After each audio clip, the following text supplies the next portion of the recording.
আসসালামু আলাইকুম ওয়া রাহমাতুল্লাহ।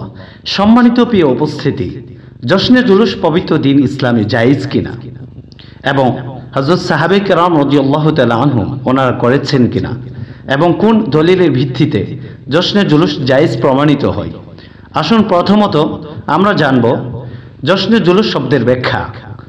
জশ্নে শব্দটি ফার্সি উর্দু, যার অর্থ আনন্দ উৎসব।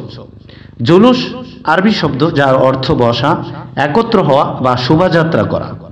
তাহলে আমরা দুইটি শব্দের একত্রে বলতে পারি জশ্নে জুলুস শব্দের অর্থ হলো আনন্দ মিছিল বা আনন্দ শোভাযাত্রা। এখন আমরা শরীয়তের একটি মূলনীতি জানব। শরীয়তে কোন একটা জিনিসকে জায়েজ প্রমাণ করার জন্য চার প্রকার দলিল লাগে, এগুলোকে বলা হয় নস। তা হলো ইবারাতুন নস, ইশারাতুন নস, দালালাতুন নস, ইকতিদাউন নস। এই চার প্রকার দলিল দিয়ে যেটা জায়েজ সেটা সবার জন্য জায়েজ। এমনইভাবে এই চার প্রকার দলিল দিয়ে যেটা নাজায়েজ সেটা সবার জন্য নাজায়েজ। এখানে কোনো যুক্তি চলবে না।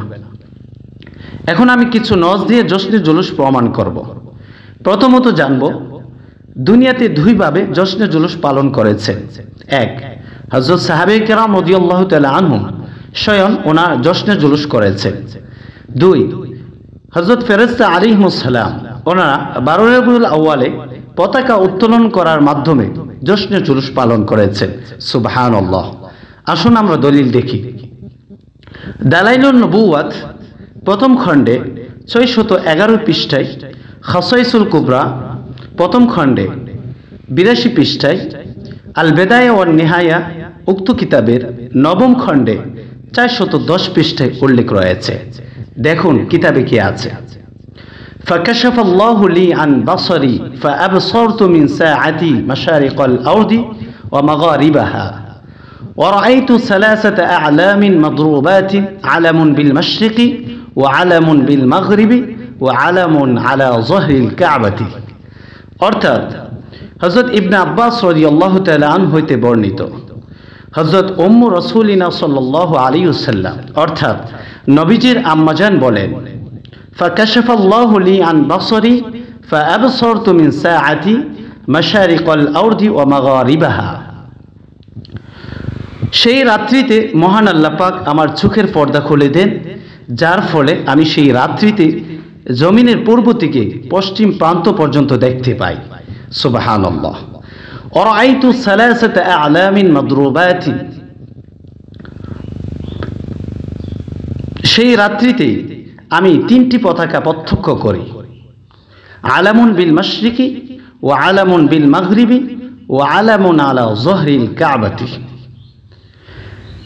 তন্মধ্যে একটি পতাকা পূর্ব প্রান্তে, দ্বিতীয় পতাকাটি পশ্চিম প্রান্তে এবং তৃতীয় পতাকাটি কাবা ঘরের ছাদের উপর লাগানো ছিল। এখন জানব হযরত সাহাবায়ে কেরাম রাদিয়াল্লাহু তাআলা আনহুম ওনারা জশ্নে জুলুস করেছেন কিনা, তা পবিত্র হাদিস শরীফে পাওয়া যায় কিনা। অবশ্যই পাওয়া যায়। আসুন দলিল দেখি। সহিহ মুসলিম উক্ত কিতাবের অষ্টম খণ্ডে 237 পৃষ্ঠায় উল্লেখ রয়েছে, ফাসাইদার রিজাল ওয়ান নিসা ওয়া ফাওকাল বুয়ুতি ওয়া তাফাররাকাল গিলমান ওয়াল খাদামু ফি তুরুকি ইউনাদুনা ইয়া মুহাম্মাদু ইয়া রাসূলুল্লাহ, ইয়া মুহাম্মাদু ইয়া রাসূলুল্লাহ। অর্থাৎ হুজুর পাক সাল্লাল্লাহু আলাইহি ওয়াসাল্লাম যখন পবিত্র 12 রবিউল আউয়ালে তিনি পবিত্র মক্কাতুল মুকাররমা থেকে মদিনা শরীফের দিকে হিজরত করলেন, তখন পবিত্র মদিনাবাসীর পুরুষ ও মহিলারা ফাসাইদার রিজাল ওয়ান নিসা ওয়া ফাওকাল বুয়ুতি, তখন পুরুষ ও মহিলারা বাড়ির ছাদে উঠে গেল। ওয়া তাফাররাকাল গিলমান ওয়াল খাদামু ফি তুরুকি, আর শিশু ও কিশোর ও খাদেমরা রাস্তায় ছত্রভঙ্গ হয়ে গেল। ইউনাদুনা ইয়া মুহাম্মাদু ইয়া রাসূলুল্লাহ, ইয়া মুহাম্মাদু ইয়া রাসূলুল্লাহ। এমন সময় ওনারা স্লোগান দিচ্ছেন, ইয়া মুহাম্মাদু ইয়া রাসূলুল্লাহ, ইয়া মুহাম্মাদু ইয়া রাসূলুল্লাহ। অন্য বর্ণনায় রয়েছে ওনারা খুশিতে পাঠ করতেছিলেন, তোলা আল বাদরু আলাইনা। উক্ত আলোচনা থেকে দিবালোকের স্পষ্টভাবে প্রমাণিত হয় যে পবিত্র 12 রবিউল আউয়ালে নবীজির সম্মানার্থে জশ্নে জুলুস করা অবশ্যই শরীয়ত সম্মত। মহান আল্লাহ পাক আমাদের সবাইকে যেন সঠিক বুঝ দান করেন, আমিন।